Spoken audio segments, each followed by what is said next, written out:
Good evening, everyone, and welcome back to another Rangers Rundown. I'm your host, Swiz, with my partner in crime, Naypay. How are you, mate? I'm very well, mate. How are you? Yeah, now going well. And we've got a very special guest today. I can say one of my long-term friends at Croydon Rangers, Amos Redfern. Mossy, how are you, mate? I'm good, boys. How we going? Good.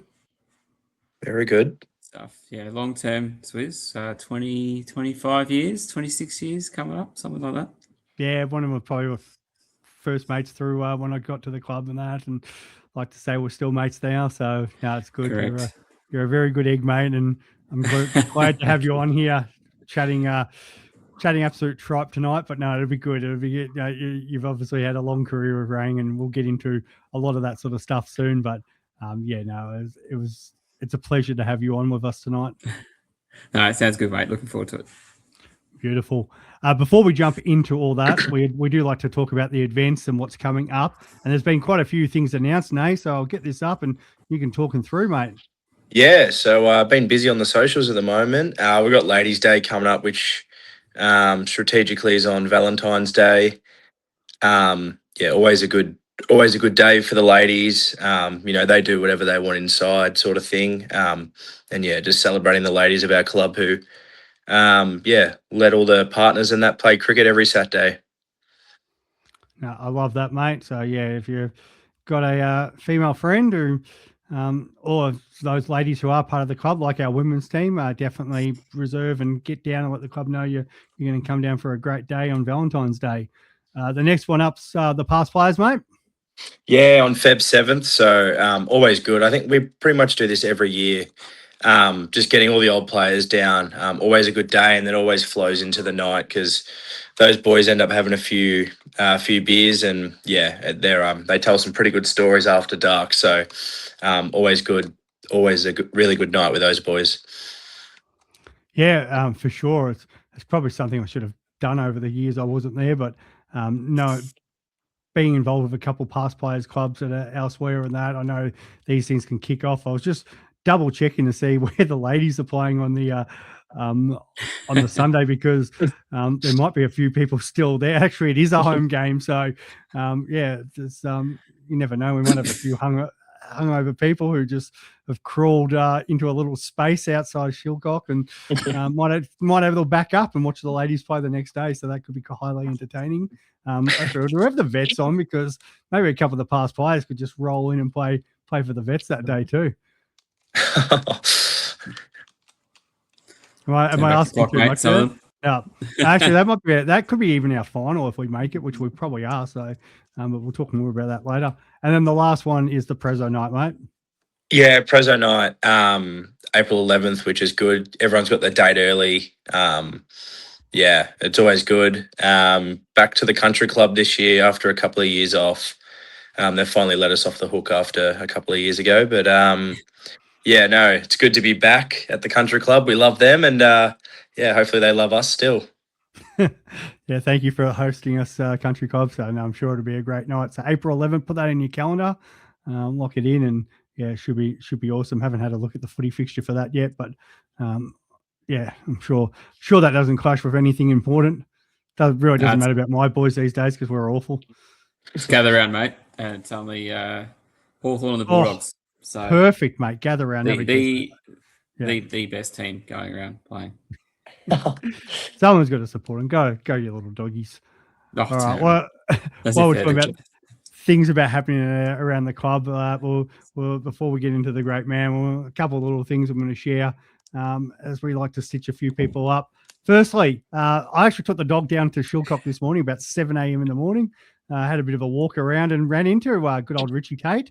So me and him had a bit of a walk, bit of pre-week training, I guess, morning training. And but yeah, here's Richie just taking a moment, doing his Buddha pose. Likes to just escape and come up with some absolute crackers that apparently the boys at the vets found very entertaining on the weekend. So I think that's where he does his best work, coming up with his material. So that's for Richie Tate. Now, these are indoor cricket gloves, and this would be none other than Chep. And we think he does this on purpose now. Like it just every week he seems to come up with something that, is just going to get the attention of us here on the pod. So yeah, he had the indoor cricket gloves, and don't know what he was thinking there. Didn't actually get he might have came in at the end. But yeah, it's I think he's probably got to find an upgrade. Maybe somebody can sponsor him. Maybe we can start a bit of a GoFundMe account so Chepper can actually get some proper gloves, because I'm sure they've just come straight out of the basket at Croydon. We'll work on that, Chep. Well, that might be something that we can follow up. And the last one here, it's just a scorecard. So Mick has our esteemed president, and with Wits has been going through and messaging people about uploading scorecards and score books, so we can get all the stats from all the years of Rang, and I think even before that, maybe Hockey Years and United, so we can have an all up to date. So I was going through a little bit. As a few people know, I wasn't playing on Saturday. So I actually was just going through some books and stuff and found a good old one from when I was playing. And for people that don't know, and some people found this surprising, Chepper didn't always play at Rang. At one point, he was there at the North United Lions. Great cricket club. And the story is, and I'm going to share this one. So what had happened that day? There was absolutely torrential rain. Most games weren't getting on except for this game at North United, Griff Hunt Reserve. And the reason why was for something silly reason in their grade, which I would have thought was probably 3rd division at the time, there was a bye. So North United actually had their first and second 11 not playing.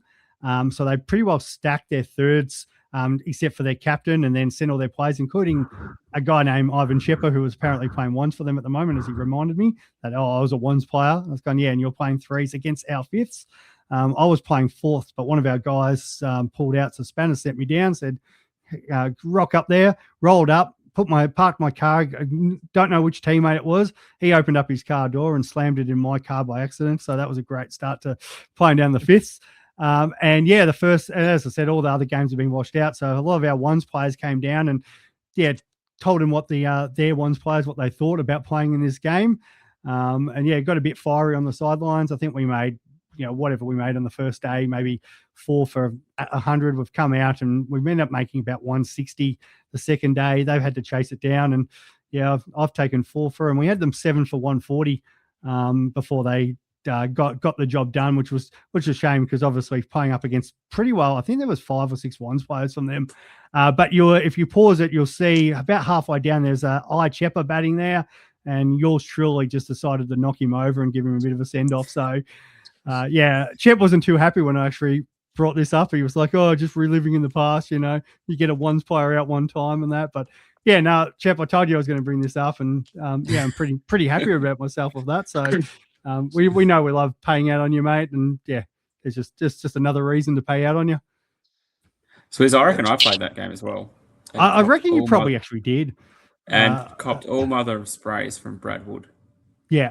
And it was a weird one, because I still remember, I know Matty Pease came down. There was a couple of our ones players, and they got really vocal on the sidelines. It was pretty full on, because you're out there batting and you don't really want your other, I wouldn't say teammates, but other clubmen mouthing off at bowlers, who, because obviously you're going to absolutely cop it, and you're copping it out there. So it's easy to spray from the sidelines, but it was a fiery game. And for us, we were little 5th 11s playing against all these 1s and 2s players, and to actually nearly beat them. And Chepper was did remind me he took 5 from that game. Didn't get me out, didn't get you out, but he was very quick to say, check the other scorecard. But that was a good memory. It's from about 25 years ago, and it's kind of good going through these scorecards. And as Mix was saying, if you can help out, but if you look through some and find some good stories, let us know here, because it's great sort of sharing these memories that kind of get lost. But it was amazing how much, when I got talking to a couple of people, they started coming back and remembering the day, which was it's amazing. That's what cricket's about too. Like, you remember those special moments and fun games, and even if we didn't get the result, there was definitely some good memories. I think we had to get Steve Pascoe down it was part of the league committee at the time, to adjudicate on whether we should play or not. And I feel like he umpired too. I have a feeling. He's square leg. So he had to come out and umpire. That's how fiery this game got. Yeah, because the United Lions were not the nicest of clubs. Pasco square-legged and took a phone call while umpiring, which I would have thought was not, for an RDCA committee member, probably not kosher. And so I held up play as the striking batsman and copped it from them from behind the wicket for not facing up. And I'm like, I'm not facing up where you're talking, and he's talking on the phone. What do you want me to do? So No, I love that. I've got a couple other ones we'll go through, and there's plenty of us to talk about. But let's just talk about start off with your career, mate. Here, so 267 games currently with an asterisk, working towards that 300, which would be amazing. 5,144 runs, 48 catches, 69 wickets. It's tremendous, especially from the batting point of view. You must be pretty proud of yourself. Yeah, it was a bit of a shock when someone told me before the start of the season I was a couple away from 5,000 runs, and probably more of a shock actually going back just to COVID times, coming out of one of the lockdowns and that I was about to tip over 4,000 runs. I had no idea at that point that I was anywhere near that kind of tally. So yeah, that's it's been a shock. Of course, Wits and Rowan and all the boys will tell you that 5,000 of those runs would be through or over the slips, which is it's probably not too far off the mark, I'd say. And I can just hear them. And we do apologise because we have stitched up a couple of times on this podcast already about sneaking through that, which has obviously come from the other boys. But no, and fair enough too. But I've seen you play some really good. I've seen you play some really good pull shots over the time. So thanks, you've got more than one shot in that wagon wheel. Yeah, I've got a cut shot and a pull shot. And that's about it. So, but I can hear the boys now looking at the 48 catches, wondering how many have been dropped as well. So I'm going to say 50-50 ratio, but I can hear them disputing that already. So I love it, mate. 69 wickets, just floating a few up there, and batsmen not having a clue. So some would say the captain should never bowl himself. That's about the only time I get a bowl these days. I would say that I'm bowling myself against the best batsman to protect other people, but what do you do? So there is one fifer amongst that too, Swiz. So talk us through that. That's the achievement straight there. What's the fifer? Well, I reckon it was about 15 years ago, maybe slightly longer. 5 for 30 something out at Alan Bannon Reserve of all places. Oh yes. If anyone's ever played there. Yeah, if anyone's ever played there, there's no facilities. Did you play the game there? And this is going back 25 years ago, where there was a car that somebody had stole a car. Oh, no. And do you know this one? No, I've heard the story. This is before you, Nath. But yeah, there's somebody stole a car and just decided to leave it on the middle of the pitch. And we've rocked up in probably like the 6th or 7th 11. And obviously we've tried to get the car off with no success, and ended up, a few of us drove around and found a free ground, which ended up being Lewis Road. But nothing better than rolling up the cricket and seeing a car just burnt out in the middle of the pitch. Yeah, that's solid stuff. And I mean, to be fair, you have to sort of walk into the ground through the back of like a daycare center or something. So not a bad place to leave it. It's a fair achievement to get a car. Yeah, to get it correct, because no one's going to see it. So good effort. Have you played there, Nate? Do you even know the oval we're talking about here, mate? Yeah. I played there once, probably when I was like 11, I reckon. Yeah. You do walk through the back of the daycare, and there's people. There's like a walking trail behind it. Yeah. It's good as we're talking about going through the books.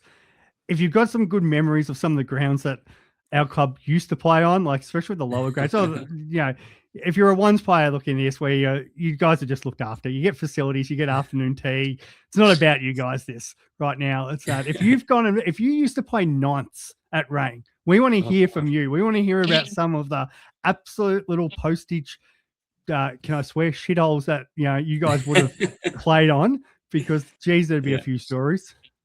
Yeah, I think as the inaugural. Well, it wasn't the first ever, but I captained the sevens for a couple of years in that span, hence playing at Alan Bannon.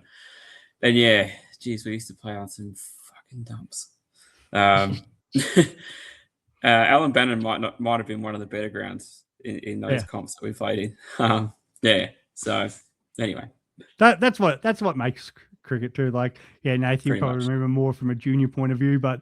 It's some of those stories. It's like the old Crewden Primary, and you'd Yeah. get one of our guys, and I forget who used to do it, roll up in the ute, roll out the old matting because it was just a cement pitch, and then they would try to like match it in the middle perfectly, but they never could. And if it hit there, it'd be like a dead ball because it just hit the cement.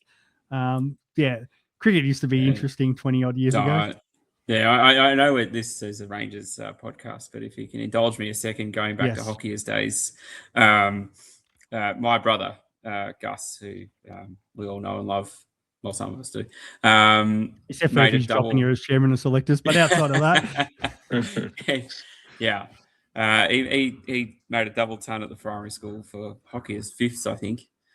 204 not out and smacked one straight, small boundaries. And all we hear is, "Oh, shit, my car." And he smacked it into one of his mates' cars who turned up to have a look for the afternoon. I love that. I walked over that oval today. What an absolute hole of a good place that is. So that must be 30 years ago plus that he did that. So I can't remember what it was like then. But I played there once in juniors, under 14s, with Aaron Fenton opening the batting. Oh, God. And he retired on 40 and I was on 4. So good contribution here for the partnership by me. And then I think I got out. But yeah, that's about my memory there. Yeah, I love that. We've got the fifer, mate. What about our top scores, mate? Let's get on to the batting side of things. Yeah, a couple of tons. So one up at the high school. First one against St Andrews, playing under the last year's captaincy of Big E. We racked up 5 for 390, somewhere around there that day. I think I made 113 just before tea. Me and Carl Duncan, so some of the older guys running around, Carl, played a few years, a lot of vets cricket with Ian and Tony White and these kind of guys. Famous for batting without gloves. As his comment was, "Well, you've got a bat, so why would you use your hands?" Anyway, so we it's not a thing your old man would do, no? Correct. Yeah.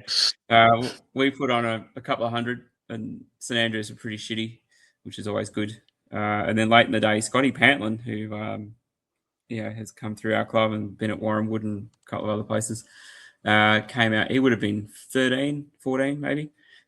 Smacked, I reckon, 90 off about 60 pills to get us up to close to 400. So massive day. And then the next day, the second week, was the first ever time that we got heated off for the RDCA heat policy. So I think the whole club was round at Old Man's Van's place, just sitting in his pool, pretty much. So, yeah. I love that, mate. That's good. And the other one? At Alan Bannon, funnily enough, against Warren. You like that, mate? If we get a 7th 11, we might have to move there and just get you a game in. Yeah, correct. I'm tempted to go back, actually, just to... got dropped on 8, absolute dolly at mid-off. Come in at number 3. And, managed to peel one off. I remember hitting their opening bowler, I think, for 5 fours in and over. He just kept getting bowling shorter and shorter, and the aforementioned pull shot kept getting better and better. And I think I remember when I hit the tongue, because I flicked one off a hip down to fine leg, which just ran away for 4, and Brad Wood just yelled out, "He's got it," something like that. So anyway, that was good. We ended up winning the game, which is always nice. Andy Heaton was playing. I think he racked up a few runs from memory. Guys like Dave Hughes, who I think featured in that scorecard that you showed up earlier. Yeah, he was around at that time. And they were always good guys to play with. So, yeah, good times. Love it, mate.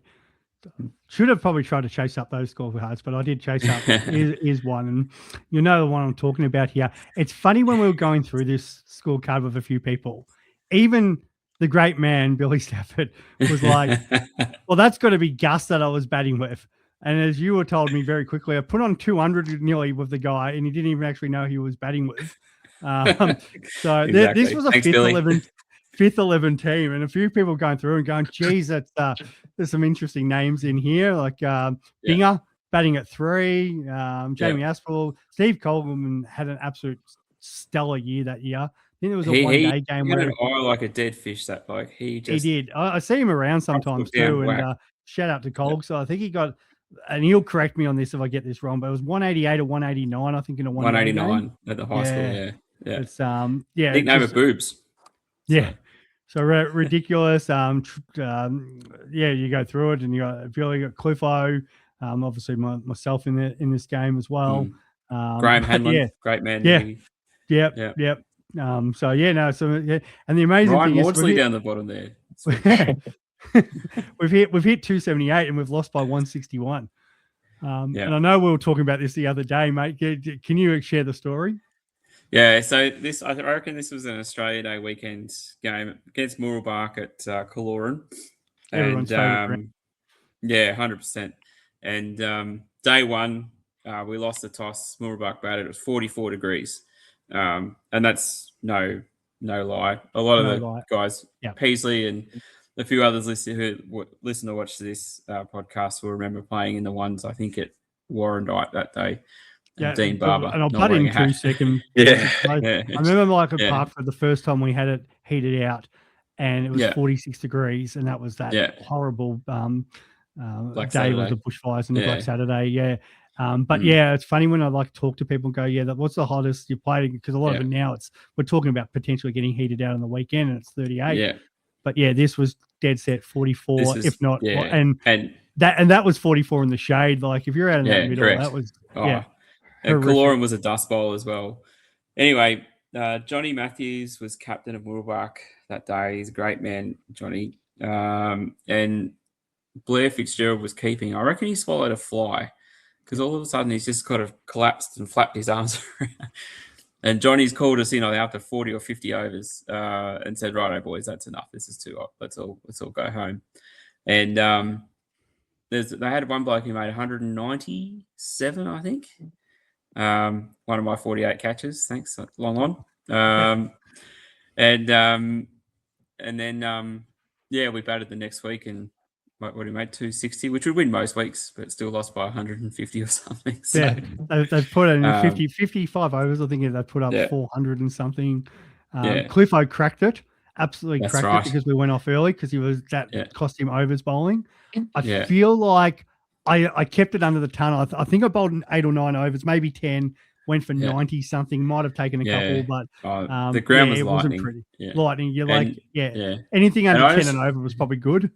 Yeah, that's right. I just remember walking back into the club that night to drop off some gear, and it was a complete ghost town. There was no one there.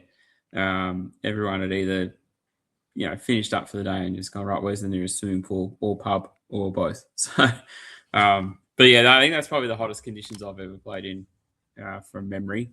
I was in Ballarat, playing in Ballarat at the time for Black Saturday, but it just moved back to Melbourne, so I wasn't actually playing at that point, so I didn't play that day.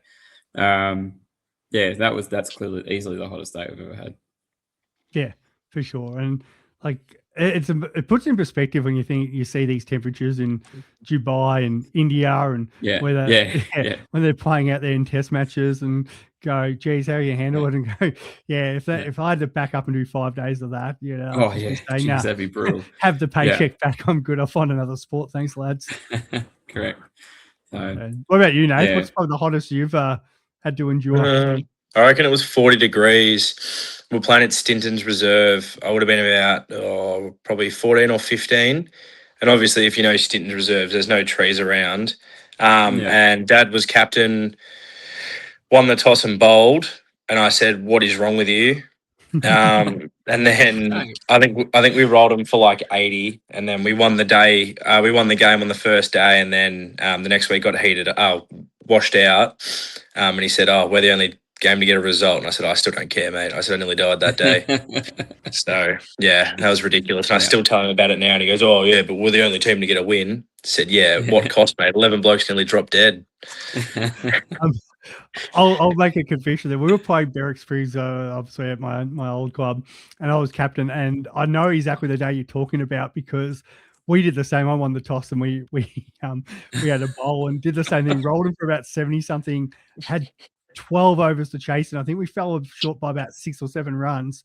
and then the next week absolutely bucketed down, and we didn't get a result. And I remember that one because the boys nearly fried themselves for a draw, which sometimes you feel like you make the right decision as the captain. That was maybe ended up not being one of those days, but I know where the old man's coming from.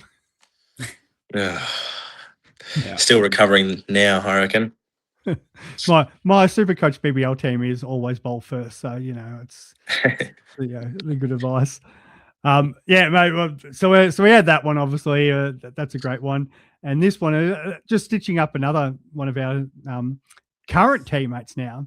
So we got this game, and the reason I'm just going to show this, if people pause it, you'll scroll down to the bowlers down here from Croydon North, and who Mossy's just taken care of. One Matt McMahon, the mullet that's recently joined us. Back in the day playing there, and the great man here has just made him look silly and knocked a few around. So I know Matt likes to talk out himself up, and with some sort of reason when he does bully 6'11" kids, but he does bully them very well. But Like couldn't bully the Moss man that day. No, and I would have been a 6'11" kid back then, I think. So I didn't see the date on the scorecard, but yeah, no, always good to make runs. Batting down the order, which I'd have to go if we ever find all those scorecards, because I reckon on Play HQ and was it My Cricket or whatever, I was looking at it. Whenever that came in, I think I only not opened the batting maybe half a dozen times in 15 or 17 years or something. Most of that's because of Rowan Shorties, but got to put your players where they're best suited, mate, next time. My career used to be good because it actually show you the batting positions you're batting in and different partnerships and stuff, which we don't get that with these new stats. Hopefully, maybe this new system we have, we'll start over. We can add that if you're listening, Mick. Maybe there's a feature or something because, it's kind of good because I know I average about 2 batting at 6, and I think I average about 17 or 18 batting at 3, and recently when I went back and played a game, they're like, "Can you bat 6 today?" And it's like, well, "Can I not?" And of course, blobbed up. So it's interesting just going through little stats, things like that, and going, I don't know, the mental side. We all talk about it's 90% over the shoulders, but it's just weird. Don't think about it, mate. No, don't think about it, mate. You've captained quite a bit of cricket. Yes. And that, so which is good, mate, because obviously it's always good captaining and that. Give us a couple of your best stories from captaincy. Well, I reckon one of the best ones were at Alan Bannon, 7th 11. We were playing Eastfield, who routinely cheated. We had a couple of their batsmen Eastfield out. Cricket Club. Yeah, exactly. To be fair, statute of limitations, this is probably 2010, 2009, somewhere around there. Didn't play them in the ladies next up, so ladies, you got to stop it, but that's good. Sorry, girls. Anyway, I had to call their captain out to umpire because they were just not giving out LBs. Yeah, hit on the full, on the toe, in front of middle, blah, blah, blah. That sort of stuff. And anyway, I was bowling. They managed to get a wicket obstructing the field because their batsman has tried to put me into next week and hit it straight up in the air. And I think our wicketkeeper was Mitch Tarr, who only played a couple of seasons, more juniors probably. He's tried to go and catch it, and the batsman has walked over and started swinging his bat, like trying to hit him to put him off. And in true Ian Spencer fashion, and I'll expand on this in a second, I've just turned around to the umpire and said, "Now that is out." And the umpire sort of gone, who was their captain, just sort of gone, "Oh, yeah, you can't do that. You're out, mate." But the way I appealed, Old Man Span had a knack of appealing. So if he wrapped someone on the pads in front of middle stuff, he wouldn't appeal. He would just turn to the umpire and go, "No, that is out." And I've seen a couple of, pimply-faced 15-year-old kids sort of go, "Oh, not out," and a couple go, "Yeah, okay, that's..." So it can be reasonably effective, the demand rather than the appeal from Old Man Span. But and then speaking of the great man, probably one of the best stories and the best games I've ever been involved in. We were playing Wonga Park at Lilydale Tech, I think. Last game of the season would have been 2004, 2005, somewhere around there. Old Man Span was going through his cancer battles, with bowel cancer. So he was playing with a colostomy bag and all that sort of stuff. And amazingly, he was still playing, let alone churning out runs as he did, and he would. It was a freak. He still is. We all know that. But this particular day, I think it was a one-dayer to finish the season, and the ladder was such a way that whoever lost was going to finish 5th, and whoever won, because I think we were 2nd and 3rd going into it, but 4th was like playing last, which was almost a walkover, and 1st, I forget what happened. Anyway, 1st was Chermside Park, and they were in a 50-50 game who ended up losing. And whoever lost finished 5th and out of the finals. Whoever won finished on top. That's just how close the top 3 positions were in that particular year from memory. And I think we were chasing about 250 and in a bit of trouble, probably 5 for 120, the halfway mark, something like that. And Old Man Spans just walked out and peeled off 50 of the easiest runs you've ever seen. Got us over the line against Wonga Park, which was always a delight because they were, for me, one of my more difficult clubs to play. Routinely got me out cheaply and let me know about it too, which was always fun.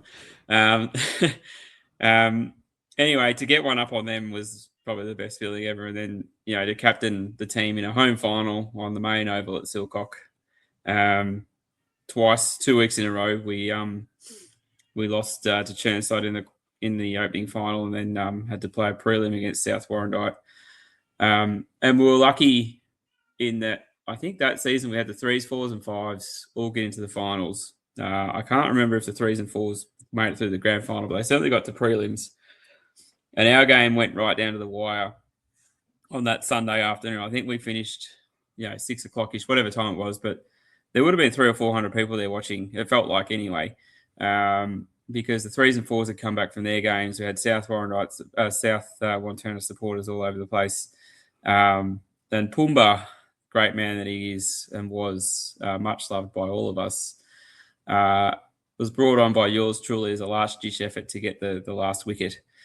And got a guy, LBW, and we won by 5 runs or something like that. And the roar that came over, it felt like, you're at the G. But yeah, that's probably one of the fondest memories. Unfortunately, Chermside Park rolled us again in the grand final the next week. But not without drama, I suppose. We got turned over for 75 or something. And we had them 6 for 20 overnight. But they pushed their best batsman down the order until the next day. And Ray Bartoli just came out and smacked us over the park. But equally, Old Man Span winding back the clock again to take one of those 5 wickets, horizontal from second slip, just one-handed as you do. And he was brilliant to play with. Great fun and great advice. Would let you do a bit of the captaining, but everyone knows when Big E's in the team, the puppet strings are being pulled. So, but what a mentor and what a great guy to play with. Just teach people the right way to play cricket. And we don't talk about the Spencer dab for nothing.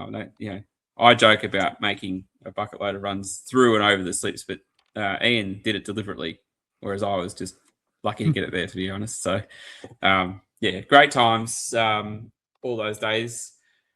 And captained a bit, over the last decade, I suppose, with a lot of the guys who are running around now in our 1s, 2s, and 3s. Naypay probably just missed out on you, but guys like Harry Lowe and Matty Lowe, Steiny, these sort of guys, played with them and their dads in the same team, captained them, all this sort of stuff. And, I was joking with Harry Lowe the other day about Matty, being a very young 12-year-old with glasses and all sorts of things, looking as nerdy as possible. Sorry, mate, to bring that up. But, you could just see that if they stuck with it, they were going to be good cricketers. And lo and behold, they're playing, first 11 cricket, and won premierships in the 2s and the 1s and all this sort of stuff. And for someone like me who's been around the club for 25 years or whatever it is, to see some of those kids who you've actually had a small part in nurturing and mentoring, I suppose, come through and playing first 11, second 11 premierships is it's pretty special. So, that's one of the great things about our club is that generations just tend to roll through, and we've got more coming, hopefully. So, yeah. I love that, mate. Love it a lot. You did bring something up. I need to touch on about before we get into like premierships and everything like that. In regards to umpiring, this one I've got to actually throw over to Nay. The old man did give me a bit of a roast for not mentioning it last week in the podcast. Did he tell you the story about how he got somebody to reverse a decision the following week? I did hear about that. You want to share that because he's going to be annoyed if I don't bring it up 2 weeks. Because I was when you were talking about Eastfield and not giving LBs, and then you were saying about Span and how he goes about it. This is how you really go about it. What did the Wolfman do? Yeah, I don't know. I can't remember what the dismissal was entirely, but I think their umpire said not out, and then, or maybe it was a catch. I'm assuming it was a catch. And anyway, their umpire obviously said no, he didn't catch it, and then obviously he did, or something like this. Is probably the worst told story ever because I can't really remember it because I wasn't listening. And yeah, the bloke was just standing there and wouldn't go off, and then I think it was probably about a 16-year-old kid or something. And Dad goes, "No, he's out." And yeah, the kid goes, "Yeah, mate, you're out," and walked off. And they, and somehow for some unknown reason, because I think Trev goes, "Oh, nah, just don't worry about it or whatever. We'll just keep playing." And Dad's like, "No, he's out. He's out." And then, yeah, the bloke walked off, and I don't think he was very happy with it, but it was Murabak, so no one really cares too much about what they have to, how they feel. We always hear about umpires don't change the decision. Your dad's just gone, no, that's not how it's done. He just goes up to the guy and says, "No, you're out. You're off. Get off. See ya." Yeah, no. If I was a 16-year-old kid and I had Wolf looking at me, I'd probably do whatever he wanted to do. So you've got the 2 ways. You've got how Span does it and just say, "Yeah, that's out," or if they give you not out, just tell them they're out and to walk off. And, one's a bit more confrontational than the other, but yeah, both are effective by the sound of it. Which I love. All right, we obviously know you're from Hockeyers, but it's all the same club. Obviously the merging between Hockeyers and United and that. But how did you get into cricket in the first place? Yeah, well, I'm the youngest of three boys. There's a fair gap between my older brothers and me. I think 7 years to Gus, 9 years to our older brother Marcus, who unfortunately passed away back in 2002. But he played a few games for Hockeyers, and Gus would have played, I don't know, 30 or 40 potentially. But anyway, the reason we got into it was because our next door neighbour, Big Ben at the time, came down with some of his mates, I think, and then of course, said, "Oh yeah, I'm playing here, and how about you come and have a hit?" And he captained the fives back in the early to mid '90s at the Hockeyers. Trev Nanscown was around. I think he was captaining the threes back in those days, and that sort of stuff. So Angus particularly got into it, and me being probably 11 or 12, just the annoying little brother hanging around and that sort of stuff. So I'd sort of go to all the games and do all those sort of things and end up scoring usually every week, just to get a can of Coke at the end of it or something like that. So, but yeah, that was Saturday afternoons, and that's how I got into it. Anyway, Gus eventually went to uni in Ballarat and played and lived up there for 15, 20 years. Hence, he sort of didn't come back to our club until 2011, somewhere in there. But a mate of mine at school, Daniel Whitcomb, who a few of the guys would remember, good for 170. Yeah, and breaking a principal's window at the high school. That's right. Twice, actually. I'll tell that story afterwards, but go on. Yeah. But he came to Hockeyers because he played at Parkwood as a junior. And he came to Rangers as it was 2000, I think it was. We were in year 12, I reckon. And he said, "Oh, you should come and play." And I said, "Oh, yeah, no." Anyway, get through exams, get through Christmas, all that sort of stuff. And he goes, "Come on, we're short. We need someone to play in the Sixers. Come down. You'll know half the guys because they'll remember you." I'm like, "Yeah, okay." And of course, old man Span was there. Tony White was there, who I knew from previous days. And yeah, so I got into it that way and haven't really left apart from a year and a half or 2 years in Ballarat when I lived up there for work. So yeah, that's how we got into it. And it's been a great ride. One of the great things about our club, and I think is, every August, sometimes September, when pre-season rolls around and I decide to go, you walk back into whichever indoor nets we're going to at the time, and I just always get the feeling of coming home. Because the guys, they're all there. You may not have seen them for 4 or 5 months, in the winter and all that sort of stuff. But as soon as you walk through, everyone's really welcoming. Hello, all that sort of stuff, and it's a great feeling knowing that summer's nearly around the corner and we go at it again. So, no, I love that, mate. Yeah, Danny Wickham.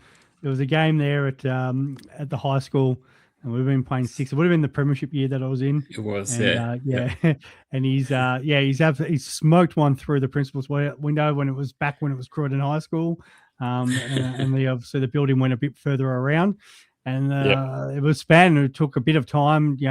We didn't have the technology we do with mobile phones and stuff.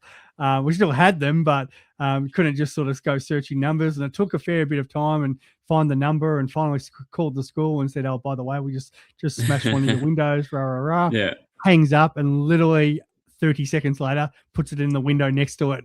Span's obviously called back and said, "Oh yeah, by the way, make it soon." So absolutely. But he made 170 odd that day, Danny boy, and he was a beautiful left-handed batsman. And then I think the next week he peeled off another 100 somewhere as well in the sixes. And Spadden had this great trick of hiding kids like this down in the sixes and the fives just to make sure that they got to finals and all this sort of stuff. And that was so I came through at Christmas. So I reckon I played 6 games, and without sort of making people jealous, I was lucky enough to play a premiership in my 6th game of senior cricket. But paying for it because it's been few and far between. There's been one other since then. So yeah. Yeah, we'll get into the other one in a moment. But yeah, it's funny because I've won 2 through the mid-year association playing for Parkfield. But I played in grand finals, but my only summer premiership was my first year of seniors when Span was captaining in that. And how easy is cricket? You roll up, you play seniors, and you win flags. Like, that's it's great, easy. And then never see one again. I actually got dropped for one, but that's another story. But that was great. Like, and you're right. Like, I look at that team, and Tony White, who I got to see the other day, and it was awesome seeing him and Span captaining. But the kids that he did hide down in that team. It was probably, I think there might have been 3 old guys and then the kids. Oh, and when we it was old man. It was old man Span, Whitey, and Tomatoes. Greg Leclerc, for those who don't know, and his son Alex, obviously playing now with us. Those are the 3 older guys. They're just a bunch of kids, ragtag bunch of kids who, anywhere from 15 to 20 probably in age. And I think 16-year-olds. You had myself, Benny Crisfield, that's right, Matty Leckie, and Blake Plowman. Yes. So that's the 4 of us coming through juniors together. And me and Daniel were 18. We were both 18. A couple of others whose names escape me. But I think the best thing about that premiership, Dave, you remember this, one that was due to be played at Ainsley Park. On the main there, and first day got washed out completely without a ball being bowled. No, second day was. First day we got 30 odd overs in. Oh, really? Okay. I think it was that way. Either way, it makes no difference. I'm pretty sure first day we got 30 odd overs. No. It was the first day they got washed out completely. Okay, first day washed out. We'll go with that. Yeah. Second day we played and batted first, and Tomatoes nearly diamond ducked me.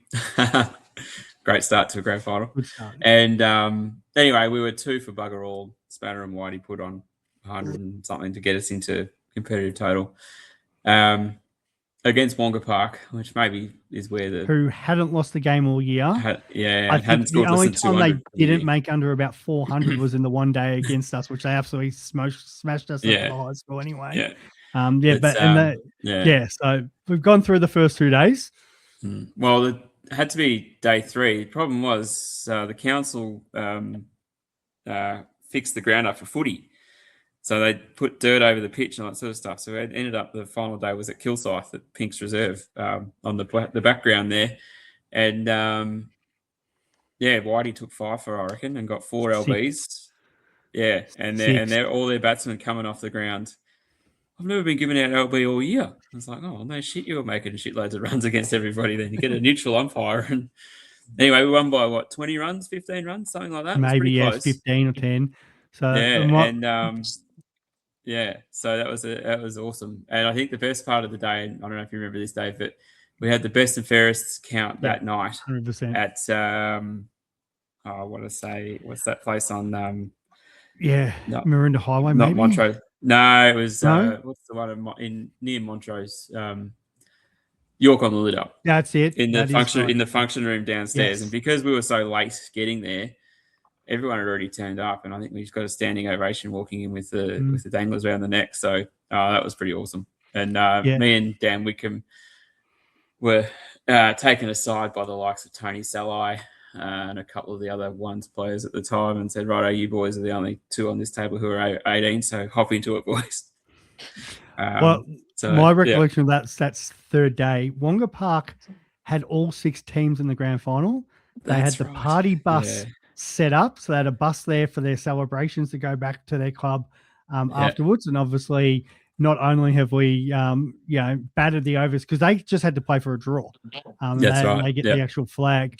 And Whitey and I might have actually been leading the bowling award going into that game. It doesn't matter because Whitey just absolutely destroyed them. I nearly got timed out because we were 6 down. And I came in on a hat-trick ball. We lost like 3 wickets in 4 or 5 balls. And guys were actually throwing my stuff onto the ground to get padded up just so I was on the ground. We might have eked out a few runs at the end. I may have been batting with Dan, someone like that at the end, or Tony. Just to eke a few out. Ended up back at Greg's house afterwards so we could get changed and head off to the presentation night. And the big thing for me was, I don't know if you remember this, but I actually dyed my hair green and red for the grand final. Yes, I do now. And the problem was, because we actually got washed out and we had to come back the week later, my parents had to get permission for me to have green and red hair for that week because they didn't want to re-dye it back to just re-dye it for the grand final. So I was at school with green and red hair all week. That's brilliant. That was amazing. But no, what an amazing day. And I think to knock off Wonga Park in all their arrogance was a beautiful thing. It was. And then they have the presentation night. As you said, there's nothing better. You roll in, rooms going off. We get up straight up on stage. We've got our medals. And you're like, you can't recreate that because now presentation nights are so far ahead and whatever. It was just a brilliant night, and be involved with, obviously, to win a flag with yourself, mate. But to have all us young boys, and then the 3 older guys and stuff. It was just it was brilliant times. Yeah, no. Whenever I walk past Tomatoes at the club, we just give each other a nod, and that's all it needs. It's great memories. So I should actually bring that there. I just saw him the other day. And I was like, he was in the canteen. I was like, back at your old man's house. And he probably wasn't even born at the time. And Alex would not. No, this is 2001, so Alex would not have been born at all. No, so, and you wouldn't have even been born. Yeah. Just hanging out his old man's house after the game and that, suiting up. And I've actually got the medal. I sent you a photo of it, but it's actually next to me here in the trophy cabinet. It's still featured. Awesome. So you win batting and bowling awards, and they're somewhere outside and in the garage, whatever. But the premiership medal does sit in my man cave here, which is correct. Which is lovely. And that's what you play for, really. I mean, you play to win flags and to hang out with your mates. And like I said before, you come back to the club in pre-season and all your mates are still there, and that's the best thing. So it's it's good times. And then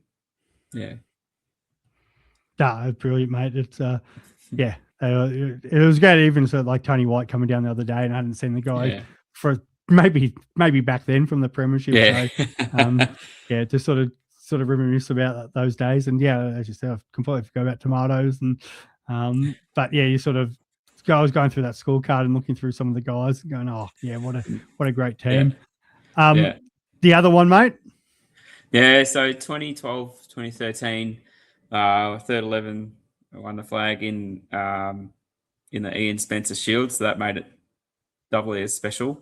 And what was special about it for me was that Gus was the captain of the thirds that year. They got pipped in the grand final the year before. Clearly bringing me into the team was the difference for that season. But no, if you look at the team we had in the thirds that year, I had Gus, Glenn Spencer, a guy by the name of Blair Collins, who was a left arm bowler whose dad actually played Test cricket for New Zealand, and he's probably the best bowler I've ever stood in the slips to be fair, because he could just bend it both ways at will and set up a batsman perfectly. But that third 11 premiership, it was pretty special. I think I played the first couple of games in the fours. Somehow I got picked in the thirds, I think, because it must have been like cup week or something, and we were short. So Gus was like, you got to play. You haven't made the runs, but you got to play. I'm like, all right. Anyway, so we make a few runs. It's very infamous game against Chirnside Park, top of the ladder clash just before Christmas. And I think my brother refers to it as the watermelon game, because I think before tea on day one, I'd managed to drop 4 catches. And then he moved me from slip to point. And first ball, someone smashed him over point. I've got a fingertip to it, and he's just looked at me and gone, "That's 5." I'm like, anyway, I get to the tea break, and it's pretty warm, and I get the watermelon, and somehow drop that too. And he goes, "Did you just drop that watermelon?" I'm like, "Yeah." He goes, anyway. But the next week, I think we got him out for like 180. Then the next week, it was one of those classic hot December days, 40 degrees, north wind blowing. And at Chirnside Park, it was an absolute sand pit at that stage. So anytime you're running into the wind, you're just getting a mouthful of sand. Managed to bat 64 overs or something for 45 in those conditions and get us over the line. So I was pretty comfortably happy that I redeemed myself from the week before. And then went on a scoring run of 0-1 to 1-0 or something ridiculous like that. So around the Christmas break. And Gus... 2 weeks out from the finals, dropped me. And I just remember being at the club on that Thursday night, and everyone sort of thought, "Oh, well, it's your brother, you'll play whatever." And when he announced that, I was out of the team, everyone's gone, "Oh, fuck, jeez." But he was hell bent on winning a premiership because unfortunately for him, that's his only sort of senior flag in cricket or footy. He played 240 odd games up in Ballarat for footy, and bit like you said before, got dropped for a couple of grand finals where I forget if they won or lost, but never got the chocolates in those. And so he was all about picking the best team. And the week that I got dropped, they played at Warrenwood out on the back oval there and rattled up 400. So I'm surplus to requirements here. I think Jack McCoy, a few of the boys will remember that name. He made 180 odd. Glenn Spencer went out in the first over, apparently. Gus put on, made 50 or 60 or 70, something like that. Anyway, and then get back in for the first final. Actually opened the batting against Templeton at Silcock with Mickey Henley, who would have been about 14, I reckon, but already playing 2s and 3s. Anyway, we knocked off Templeton in the elimination final. And we had to play North Ringwood, who had beaten us very handily about a month before the finals in the 2-day game in February. And Darcy Carrigan just showed what a great player he was. I think he got 4 run-outs for that final series, and 2 of them were in that game in that prelim, and included the luck of injuring their opening bowler, who did a quad trying to get home for one of those run-outs. Anyway, we chased down about 200, maybe 210, something like that, on a very waterlogged Cornbury Reserve. And Steve Ward, laced an absolute brilliant square cut for 4 to get us over the line there. Then the grand final up at Montrose, we played against Chirnside Park. And as luck would have it, their opening bowler had decided to get married the week before. So he was away on his honeymoon, which meant that their bowling stocks were a little thin. Anyway, we batted first, and we would have been 5 for 70 odd, something like that. And Gus and Glenn Spencer got together and put on, in about 10 or 15 overs, 100 runs to get us to 5 for 170. Gus made 50 odd. Glenn might have made 50 or maybe fallen just short, can't remember. All I remember, though, is Ian sitting on the boundary line just yelling at Glenn for playing ridiculous shots, even though we're in trouble. And the other thing I remember is, Montrose main ground, they've got that sort of slope towards the rooms. And I think Gus just hit cover drives for fun down that hill that day, and they put fielders everywhere on that side of the ground, and he just kept finding the gap, which was it was a beautiful thing. We had 6 overs at them overnight. They were none for whatever, and then we rolled through them the next day for about 100, maybe 120, something like that. And Gus took 3 wickets. I think he got there. I can't remember if it was their captain or one of their better bats who out first ball, shouldering arms. And everyone's gone, oh, that was the best ball I've ever seen. And I'm like, at first slip, I'm like, no, the bloke just missed a straight one. It pitched on off and it took out off stump. Didn't do anything. But one of the highlights or funny moments of that, I think for the first wicket, I was at first slip. Glenn Spencer was at second slip. And top edge from the batsman. And Glenn's basically just put his hand on my chest and pushed me backwards and said, it's mine. Get out of the way. And that started the rot, really. We got their best batsman out. Glenn took an amazing catch at short cover. Would have been 10 metres from the bat, just straight up. And, let the celebrations begin, really. It was a great day and a great night. And special playing with Gus because we didn't play any junior sport together. Special because it was his first premiership and he was the captain. Just a bucket load of people from the club around there. And that's the strength of our club is we do get out and support when we can, all the teams that are in the finals and all that sort of stuff. And you certainly feel the love, when you're lucky enough to play in them. So, that was a great season and a great day, that grand final. Really fond memories, and we'll carry that forever. A couple of heartbreaks along the way as well, losing grand finals, which we've all probably been through, but it's just the way it goes. So, yeah. No, I love it, mate. And I'm sure there's some ex-teammates there just loving that. Going down memory lane and probably trying to find probably got their medal somewhere close and going, oh, yeah, they were great days and great moments. And obviously for you to share it with your brother. Really special. Yes, absolutely. So, but it's probably, we're talking about great days and all that sort of stuff. And the premierships are fantastic, obviously. But you forge so many friendships. I think I worked it out not long ago. I reckon I've played 85 games of cricket with Sando. He and I sort of hung around in the fours for about 10 years, I reckon. And it's great to see the boys winning games this year and hopefully we'll go well in the finals in the fours because it's been a real uphill battle in that team for a long time. But, playing with Sando and guys like that just make Saturdays great. Because they come and they give 100% effort all the time. They help with the kids. They just know what needs to be done, and they give it their best shot. And I love playing with Gus. Obviously, I love taking the Mickey out of him because I feel like I'm one of the few that can without him cracking the shits. I love running him out. Sando will tell the story better than me, but Gus and I always had this dispute about hundreds. Because for a very long time, his double century was the only 100 that he'd made. And he always claimed it was 2. And I said, well, no, mate, that only counts as 1. I've made 2. It doesn't even count as 100. It's a 200. Like you haven't actually made 100. Well, this is the thing, Dave. So, I said, no, mate, I've made more hundreds than you. And, the boys were cotton onto it, particularly Sando.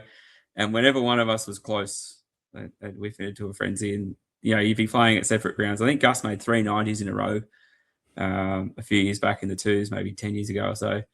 And it would filter through, Gus is, I was on 95. And, you play the game. You want him to get a ton, but secretly you don't as well. Anyway, we played at Montrose one day in the 3s with Rowan and a few of the boys. And we batted second. And I think we were done for 120 at drinks, chasing about 180. And Gus just made his 50. I was on 49 at drinks and hit the first 4 balls for 4 after the drinks break, and then ran Gus out because I'm like, well, if I'm going to get a ton, I can't have him getting a ton. So I say I ran him out. It was definitely a 2 there, Gus. He tripped over at the non-strikers, but that's not my fault. Anyway, we win the game. Rowan works it out with their skipper that they'll keep playing till I get the ton. Of course, I hole out for 90 on the boundary at Keith Hume, which is a shameful thing in itself because it should have been over the boundary. But the loudest cheer coming from the bleachers, so to speak, was Gus cheering me for not getting a ton. So thanks, mate. And that's just the kind of special rivalry you have with your brother, I suppose. And that's one of the great things about being able to play with your family and that sort of stuff. And, we've played a couple of games together with him and my nephew, which has been brilliant. And hopefully when my kids, get old enough, they're playing, they'll come and play with their dad and their uncle, and that'd be great too. So, yeah. I was, yeah. of probably the questions, I'll probably for finish on that before we get into these match reviews of that. Mm. How's your partner Flick going with the fact that the kids are playing cricket now, mate? Well, we are a complete cricket family. I think we have cricket 7 days a week at our place at the moment. So yeah, she loves cricket. I don't think I'd been able to do what we've done over the years together. We've been together 15 or 16 years now. There's no way I would have been able to play Saturday cricket for as long as I have. Once we had kids, obviously. But yeah, she's great. She's great support, great mum to the kids, obviously. And, you can't do these sort of things without the support at home. And now George is, playing cricket at Kew where we live with his mates, and he's loving it. And Ellie's just started Blasters. So, there'll be cricket for a long time in our place, I think. I love it, mate. Actually, I should say add on to that, because it's not just on the field. You've had a great role, but you obviously spent a lot of time off the field too, mate. Just quickly,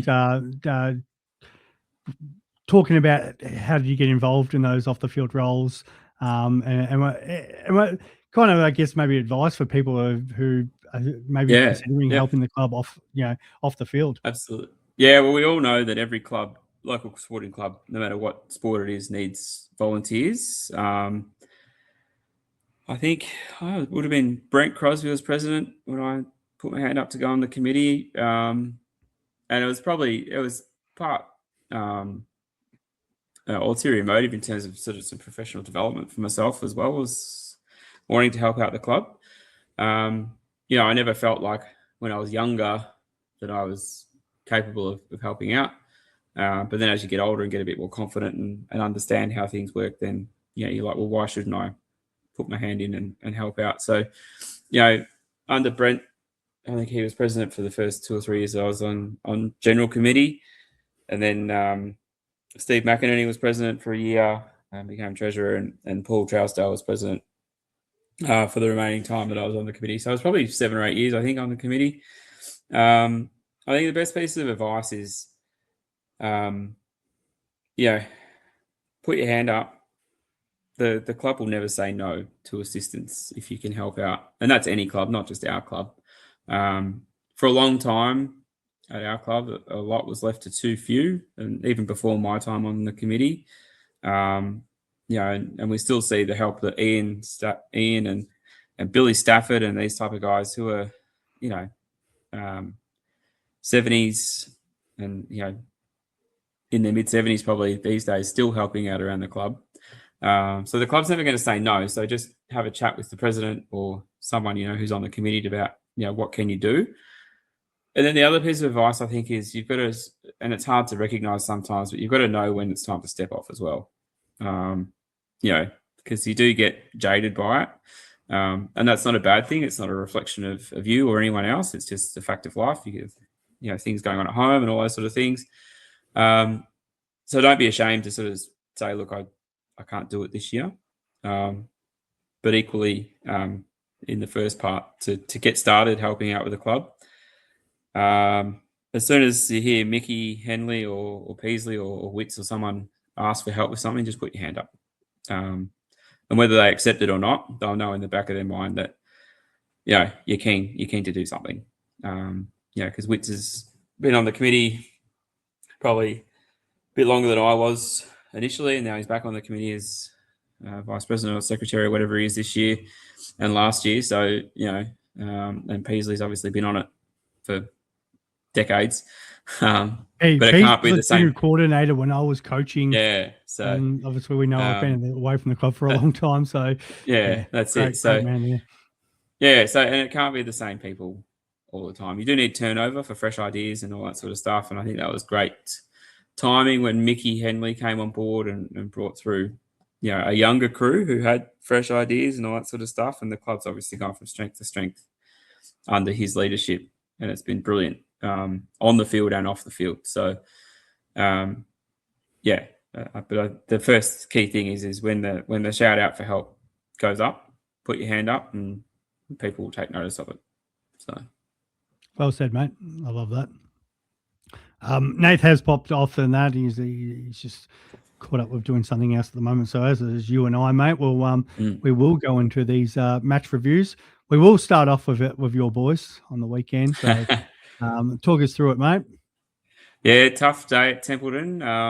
They're the top side. I feel their players are missing. I think may have been up in the ones, but they batted first. And as you can see, they made 180 odd. As Aussie McInerney, who's the skipper and is captaining brilliantly, I think, in that side at the moment. But as he said, throughout the fielding innings for us, there's just that one ball and over that's going to the boundary. And I think that cost us in the end. There was a pretty decent partnership in the middle there for the fourth wicket of 90 odd. Had we been able to get through that fairly quickly, then you can see what happened at the end. I think Peasley, gave the call with about 4 overs to go. Let's keep them under 190. And I think they were 170 at the time, and we managed to do that. So, the guys toiled away pretty hard and put their back into it. Woody was the best of the bowlers, obviously, with 3 for. He got the first 3 wickets, and just foxed blokes out with his off spinners, which was brilliant. And then Harry Lowe came on the end and got 3 wickets at the end, which are pretty well deserved, I think, because. Here we go. Sorry, you're good. Yeah, I lost myself there for the Wi-Fi. Apologise for anybody that cut off, but go on, mate. I was just going to say, Harry Lowe got the last 3 wickets, and well deserved because he bowled well up front, and got his rewards at the end. And then with the batting, we fell just short. I think I made 30 odd. 37, mate. Let's not sell it short. 37. There you go. I won't catch you up by replaying how you got out, but just ask Aussie McInerney. Anyway, just on the history and that sort of stuff. So that's the first game Michael Crosby and I have played since that one at Moorabluck that we showed that scorecard for earlier. Yep. So that's 22 years or something. Now I never played junior cricket at the club, but to play a game with someone 20 odd years apart, it's pretty cool. Kids like Tanner Bell, Harry Lowe, and these kind of guys, and Nick Schulte's Noah, first game in the 2s. It's a big shout out. He bowled beautifully for no wickets, but did really well. These kids are obviously the future of the club. And unfortunately, with our batting, we fell just short. Someone at the top chewed up a few too many balls, I think, to give everyone else a chance down the bottom. But, we were a chance. I think we needed 30 off 20 balls. And then, unfortunately, Aussie hit a massive 6 and then holed out, trying to repeat the dose. But, Nick Schultes and Noah, batted out the last couple of overs until they lost the last wicket, I think, in the last over, and did really well. So, look, against the top team, we did pretty well to get it that close. We could have won on a different day, but it wasn't to be. So, yep, that's cricket. Matty Peasley, shout out 41 of 25. Yeah. I was giving him a bit of stick, like, oh, mate, could have you just batted for maybe another 10 balls? And but obviously now still a great effort by Bobby there. But it's been probably a bit of a mixed bag. But as you said, a top team. I did talk about in the podcast last week. I felt like we're just a couple of soldiers short, but nonetheless, it's correct. You're in games, you've been competitive and stuff, and maybe it's just a few things went another way. We could have been sort of fighting for that 4th spot. Yeah, and I mean, we stole the game against Warrenwood the week before with Angus Younger and Tommy Noonan putting on a bucket load of runs for the 8th wicket. So it would have been nice to go back to back, but then's the breaks. Yeah, exactly. That's cricket, and suit up potentially in the heat. We'll see what happens, but against Lusana Park, and it's a home game this week. It's you guys have been on the road for what feels like forever. So back at home, mate. Yeah, been a month or so on the road, so it'd be good to be back at Silcock. Perfect. All right, we'll start with the ones. We'll move on to the ones next, and we'll work our way through this. So I had the pleasure of actually watching some cricket. I was probably working out and missed obviously the vets on the weekend as well. So I think it's probably the 6th and 7th game of cricket I've missed in 20 odd years, 26 years or something. So I don't like missing games of cricket, but I do appreciate people just tapping me on the shoulder and seeing how I'm going. And I should be back this week, so all going well. But yeah, did get to see some of this ones game. Thought we did quite well to keep them for 155 outside of Nathan Lester at the top. I thought our bowlers had the better of them all day. It's the standard Blythes in the attack, especially Joe up the front with the 2 for 17. Darcy Carrigan doing what he does. Carra is obviously bowling exceptionally well, considering he missed the first half of the year. James Barr as well. So all the bowlers that came on and did their thing, kept it really tight. And so I thought probably 155, and I think the boys would have been feeling pretty good about themselves. Unfortunately, the batting just never got going. Bolts got out early. Oscar, the same. It was a bit of a crowd watching, obviously, the brothers bowl at each other, and the brother bowl at Oscar. But unfortunately, didn't get it going along with it. Blake in and out, which was obviously disappointing. And then we just couldn't get any stars. It's outside of the Blythe partnership. And even then, it was probably only like sort of 30 odd. But we just kept losing consistent wickets, and until we sort of James Barr got in, so it would have been still in the match from being 9 for 122. We kind of got ourselves back in it, and then unfortunately a bit of a mix-up, and James got himself run out and left Jack stranded up the other end, which was disappointing because Jack obviously was doing really well to hold his wicket together, 49 not out off 102. We know obviously he's a quality player and had really grinded in for this match to get us over the line. And we've still sort of 13 balls left. They would have been backing themselves to get it and unfortunately didn't. So, I think it makes the job probably too hard now. So we're playing Montrose, which is top of the ladder next week away. So that's as tough as it gets for our boys, and you sort of see the ladder there. And it's only 2 games behind Ainsley, but they'd have to have a massive performance against Montrose this week to give themselves a sniff. So really disappointing loss because obviously if we'd got the win against Norwood, they would have been right in it. But a couple of the boys, obviously actually all the boys, really disappointed in that. And unfortunately, that's cricket, but it's not kind of the result we want. No, got to take your chances when they come, I think. But equally, given the players that we lost over the off-season, things like that, they're still doing pretty well, I think. So. Yeah, exactly. All right, mate, I'll let you talk about the thirds here. Playing Kilsyth, a little bit. They've made 7 for 233, but I'll let you go through this, mate. Well, I think they've done pretty well to get Woolhouse out for 3. Unfortunately, Antonara made 110. So if you can't get both, you got to get one. But look, from all reports, Kilsyth won the toss and batted. I know Matty Stephen was talking about batting as a bowling captain, which shocked a few people. But look, Antonara's obviously held that innings together. 230 odd in a one day is pretty good going. I know at Kilsyth be pretty dry and pretty quick, but it's a good effort. I think obviously they would have been 2 for 20 odd with Galea and Woolhouse out early. 3 for 31. Yeah, there you go. So, but not being able to get Hunters out has probably been the key there. From all reports, Naypay just ducked off before. Yeah, I have a feeling why he may have disappeared on us here, because I was about to ask him about not just from the obviously getting smoked a little bit, but if we have a look at Nathan and Toby's extra count there, Nathan bowled 14 wides and Toby's got 15 wides and 3 no balls, which Toby's is probably even more interesting because he's only gone for 30. 18 of them extras. He's actually bowled an extra 3 overs, so probably the opening bowlers don't want to really see that, but it happened. Yeah, that's the way it goes sometimes. But he's been out injured too, so first or second game back, so it might be a bit rusty. But no, Naypay, come back. We want to talk about those wides. Yeah. But disappointing. Well, obviously Tyson or Arno have injured themselves because they've split the over there too. But the Gouch with another wicket. These people who get out to Gouch, what are they doing, honestly? So.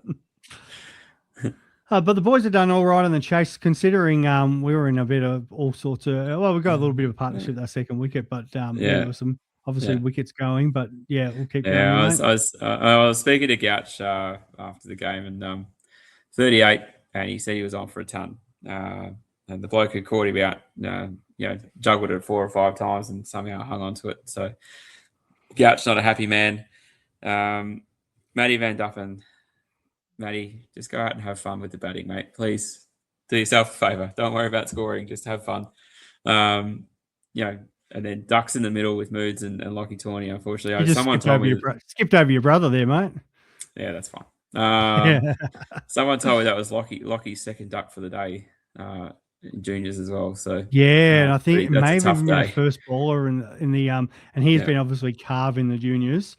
I think he's faced 7 balls and made 2 ducks, which is not what you really want. Especially when I think his sister's been on a bit of fire lately, and his mum. Exactly. His mum was very determined on Sunday to make runs to make sure she could go home and let the boys know about it. Which it's a tough household. That it's it's brutal. Sean did a calf, and it's all happening. So, but no, Gus made 11. Probably needed a bit more out of the great man. But that's the way it goes. Matty Stephen, 60 odd not out. Look, I'm wrapped for Matty that he gets a bit of personal glory because tough year, first year as captain. He's held us together really well. And he's been there and thereabouts with the batting in the first part of the year. So for him to get 60 odd not out, that's a great effort and well done. And Toby down the bottom with 39. We were sort of flicking between this game and the ones at Templeton. And we thought, don't tell me, they're well, they were probably never a shot. They were obviously a bit too far behind. But to get 200 odd, or close enough to, is a pretty good effort. So, Yeah, I would have loved Nate to kind of talk that through. But yeah, put on 73.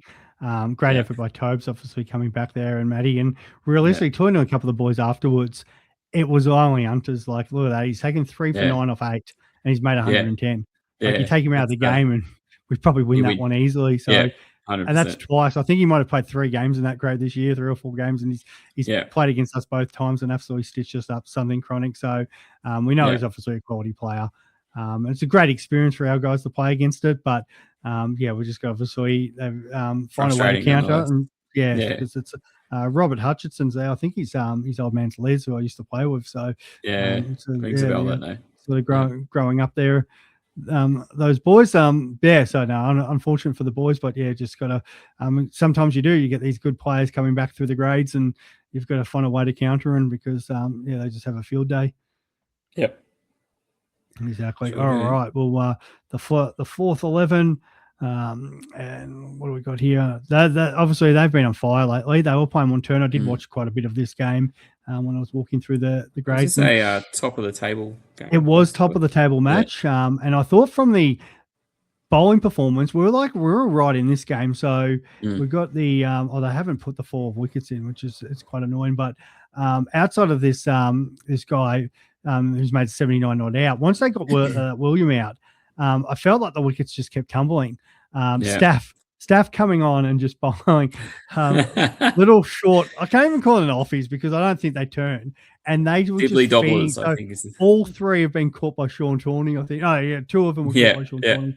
And they were just literally, it was like catching practice on a Thursday night. They're like, just have this Sean. He did not move. It was the easiest catches you'll ever take.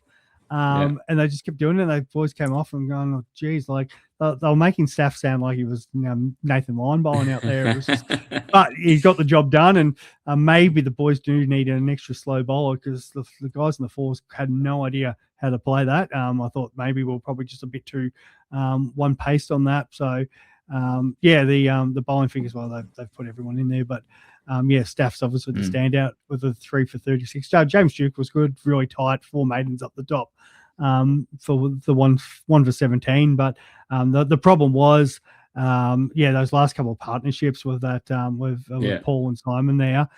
So we just needed to find a breakthrough. And again, that's where I thought maybe the slower bowler, if they had the option, be it like a Tawny or somebody coming on and rolling the arm over, even Tucks a little bit earlier.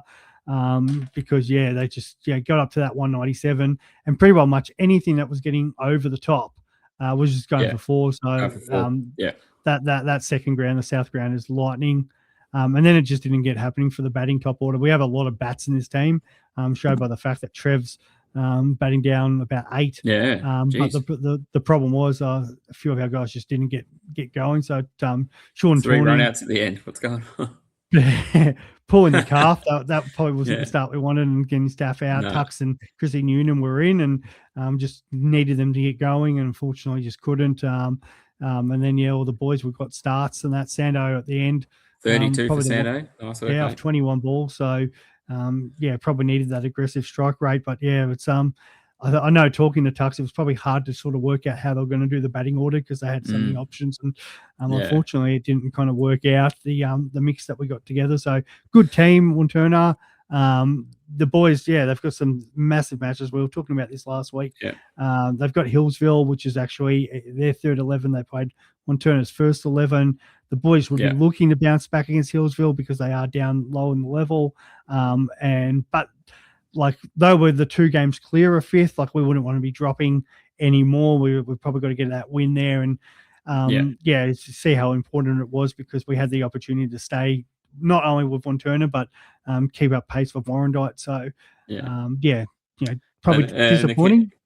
The key thing for this week is Tux is actually going to turn up to Hillsville and not Silcock, as he's done in the past against I feel like they're playing they're like the bit like the first always seem to be playing at Silcock, and so they've got the big road trip for 2 weeks in a row up there, and that's that. My normal boys, the Sixers. I was up there a little bit as well. The Fifth's not playing this week, playing Warrandyte. It's been a bit of a rival this year. We played in a couple of really tight games, and this week was sort of no different. They got off to a flyer. Like, if you look at the top scores there, 26, 42, 56 and 54. It was always, we started to pick it back as the day went on, but they 2 for 155 at one stage, and it was starting to look ugly. Shout out to Chep, did what he, we obviously take the mickey out of him a lot, but I know it's the Sixers and we know how good of a bowler he is, but you still got to do it. We've seen a few guys drop down this year. Sando won't mind me shouting him out for this when he got smoked in playing in the Sixers, but it does happen. Chep, 7 overs, 2 maidens, 2 for 16, considering they were absolutely smoking us early on. Matty McMahon as well, 2 for 21. But the bowling fell away massively after that. The only real shout out there was Telson in the field. I think 3 catches and a run out. Of got it in, but the rest of the bowling figures, we probably don't need to talk about that too much. Bit of a batting paradise, but it didn't start off like that way at the start. Tater, Roops and Zane getting out. Telson, awesome again, 42 or 42. Happy birthday to the man too. Great stuff, mate. Happy birthday. What a game. What a game. So, 42, brought the game back in, a couple big bombs as well. Tyler continued on his great form, 25 of 26. Matty walked at the bowlers as he does. The catch to get him out was absolutely ridiculous. It's caught and bowled. This guy would have turned around, and I believe it may have been his first game in the for the season. And plays a bit higher regularly, but a couple of these guys, I think somebody said they were up from, might have been from the country or whatever, and got in. But the bowlers literally turned around straight away, because none of their other 3 fielders would have got it, and he's just sprinted back towards the boundary, juggled it 4 or 5 times and held on, which probably should have been another 4. So Matt was probably in a bit. Could have been the difference. Could have been the difference massively. Al's got 50 and got himself run out. So, but congratulations, Al, because he's been batting quite well. Benny Owen, the captain, also got 50, dropped himself down the order. So well done there to Benny. Chep's coming at the end for his 1 not out, and that with his indoor gloves. It got reasonably tight there. It's what's that, 11-run win. So batting paradise at the moment in the up at the high school, but just needed the bowlers need to kind of get on board. So a little bit disappointing. It's been the story of our year in the Sixers. We're so close, but feel so far. But that's how it goes in the cricket. All right, we'll go the kids quickly. So the 14s. I don't know how well you know some of these young fellas and coming through, mate, but They've been Not as absolutely well as flying they this used to. year. That's for sure. So playing Norwood. Norwood's made 4 for 127. Bowlers share is at normal. They all get their couple overs in this sort of format with the 25 overs and that. So probably a little bit more than what probably used to team scoring on them. But the batting wise, we've got a pretty strong batting team. Charlie Bellingham up the top's got 40 and 25 balls. There is Lockie's first ball duck. So for the other teams, probably looking at that going, geez, is that the key? But yeah, Callum at the end, the Carvels have got us over the line in a couple of games this year, and he's got 31 not out off 19. So must be in some form after his rep tournament. So well done to Cal there, and it's got them with 5 overs to spare. So we should still be on top of the ladder. They've been flying this year, the 14s, and yeah, you can't see. Scott. Well, actually, that potentially is the team that we could be playing come that day in March. So, yeah, 2 games clear of them now, and they're just looking really good. Nath's team's up next, and again, they've been flying out. So that one loss, which I think that was the week Nath wasn't there, but playing East Ringwood this week, and just back to normal proceedings. I've always got to double check the right dates that they played here, but we've made 9 for 127. The big one was Xavier Ramsey. So he's been playing over at Churnside, I think. He's come to join his old man here. So he I think he's still playing for Churnside. He may have even made his under 16 debut. I'm pretty sure this was right. He played on the Saturday under 16s and might have made 30 out of 50, something like that. So kid's got a lot of talent. His old man's already talking about him potentially making his senior debut when required in the Sixers, and the way he's batting, no surprise. Like some good starts. Little Steve-O, who's a friend of the podcast, he got his 13. Ryan got 11. So there's some good starts there. But for 127, it's a really good score in for the under 12s. And then and I didn't touch on the bowling, but 4 for 84. We obviously didn't take the wickets, but just tight bowling there. When you got up the top there, when we've got number 2 figures and number 3, just ridiculous.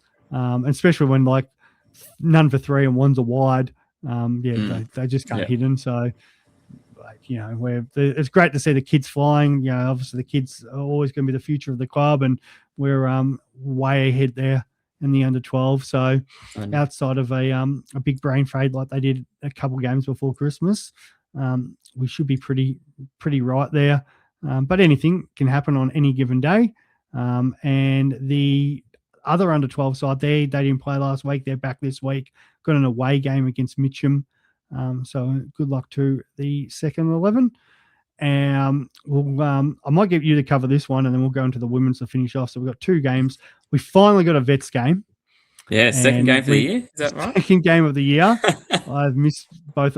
Every game I've been available for, it's we haven't played. So they've batted. And actually, Tux gave me a really long thing. So actually, I might not get you to cover this. I might get this up because Tux's summary of this game is quite good. So it is. Go for it. So here we go, guys. I've got to scroll because it's that big. So it says, today we made the journey to Templestowe. Conditions were warm and the ground was quite lush. Given we only had 10, we batted first. Diggy, Take and Trev got us off to a great start until Trev copped one in the back of the head and went down. I reckon the fielder lined him up and Trev's head offered a massive target. Unfortunately, Ivan wasn't selected to rush him to hospital. Shout out to Ive. He actually took Mitch to hospital the day before. Mitch is 2 out of his last 3 games has ended up in hospital. So oh, no. I hope you're going quite well, Mitchy Cleveland. Yeah, good luck, mate. Yeah. So that's probably what it cost us in the Sixers too, because Mitchy couldn't bat. So moving on, Trev being a tough bugger got up and batted a couple more overs until he started seeing 3 balls being bowled at once. Brent and Ace then started setting the total. Brent was in great form, hitting the hard ball into gaps. He raced the 39 before retiring with a big 6 over square leg. Ace, not to be outdone, also retired on hitting a bomb over Cow. So I think both got 45. So retirement's at 40. So I'm pretty sure they must have had a scoreboard letting the guys know they're on 39 and thought, let's bring it up so I can get them highest score maximum. Yeah, these boys really set our innings up with the power hitting. Tux was plumb on 3. Bobby then continued on batting with Benny and Al. Bobby and Al hit beautifully at the end, and we had composed a commanding total of 224. Really was clinical and brutal on a lush ground and would be tough to chase down. Templestowe, a great bunch of blokes, then put on the best spread we've had in the vets. I pigged out and felt like a nap. Good on you, Tux. That's I think we've all been there before. we have. And actually got better, the spread. Like even Tater was talking to me about it today. Couldn't stop talking about it. And his other half came down the oval and she was like, well, you didn't tell me all about this. He's like, that's no reason you rock up to cricket. So into the field, Ace was looking good in the 2-2, courtesy of forgetting to wear his box when going out to bat. The banter started and the relaxed jovial nature of the range vets started. The opener's horror and astonishment as Bob was standing 15 meters behind the stumps as Ace and Stutz roared in. Coming off a great Christmas and a well-fed crew, Stutz put the fear of God into with a couple of beamers and searing short balls. Ace continued with pace like fire, and the openers were never set. The boys took 2. Bob taking the edges head high. May have complained a little bit when it came team of the week this week for Bob. Bobby wasn't happy that these scores weren't properly put in, and obviously when I updated team of the week, his catches and runouts and everything. So anybody who hasn't seen the Facebook post, get on there and see Bobby's whinging. So they were great bats, polled on until retirement in the middle order. Whilst all this was happening, we were having a ball out there with constant batter between ourselves. It showed the opposition just why we play cricket, not for the wins, but the great laughs between mates. The skipper then bowled 2 tucks together, bowling with each other for the first time. He's like, I can remember, and with the premium batsman retired, things started to go our way. Definitely rusty with a few loose balls. We were able to hit the stumps a couple of times. Brent bowled a bloke, and it took a while to register that he'd actually hit the top of off. A run out followed. Benny then took a catch, and then was 7 down. Dickie and Bob combined with a stumping, and they were all out for 130. Huge shout out for the barbecue that they put on afterwards as well. Flying at the moment. I think we could even be top of the ladder or something like that. We've got 1 game to go against Mitcham. Just been lucky sort of with the washouts and things. We're actually on 9 points. Box Hill's got technically a game in hand if they replay it, but they're on 8. But we're actually top of the ladder now. So 1 game to go. So well done to the Vets team, and very entertaining right up there by Tuck. So if you haven't seen the Vets play, definitely entertaining. It is a great laugh. Good laugh. And if you are over 40, definitely put your hand up and for a game, because I think you and I qualified, haven't we, mate? I definitely did. I've been playing from last year, so now that I am that age, so they're a great bunch of blokes. So love playing with them. And last but not least, our ladies team. So we played up against Knox Veronia. Now this was a mob that did smash us early in the year by about 100 runs. So we did have a much improved performance this week. 4 for 100. They batted first, actually. 2 for 144. They made their openers, got a really good start. Before KK actually ripped through one, and we haven't showed a highlight. Let's see if, please. I think Bordy was on it, so he would have actually pressed the button too. And KK, look at the celebration. Yeah, Frank the Tank. And it's not even that. And then it's the run over and stuff. I love that KK. She is a breath of fresh air. So well done to her getting a wicket. Then it was a really good run out between Mia and Georgia. So got a couple of wickets there. It seems every week we kind of get our wickets through run out. So shout out to KK, 1 for 10. But all the girls had a roll of the arm, which is what we want, which we've kind of been encouraging this year, to sort of get them as much experience as possible. Ash and Georgia, unfortunately, didn't get off to a great start. Stutz, obviously, a bit of a all the Stutz was a bit of a hangover from their lovely trip over the ditch. But we did have Nilu over from Dandy. She was one of the girls I used to coach at Parkfield, and absolutely lovely girl. Opportunity for the girls to learn from her. Nearly got actually bowled first ball, just managed to get the bat on one, but from then on was clinical with her 51 not out off 34 balls. But great support for Mia until Nilu absolutely burnt her something chronic. But up till that point, we're actually right in the game. I think we're on 70 odd coming into drinks. And as I said, chasing their 140 4, but they're probably a crucial run out. Bell and KK batted for a long time. It was good for them to get the experience at the middle. Bell getting 9, which she was rapt about. It might be her highest score, but especially beat Sean and the boys. So I was going to say, had knocked off all 3 of the boys in that family. So well done, exactly. I think Kiara got a few runs playing for Basie. So yeah, the girls at and congratulations to Kiara as well.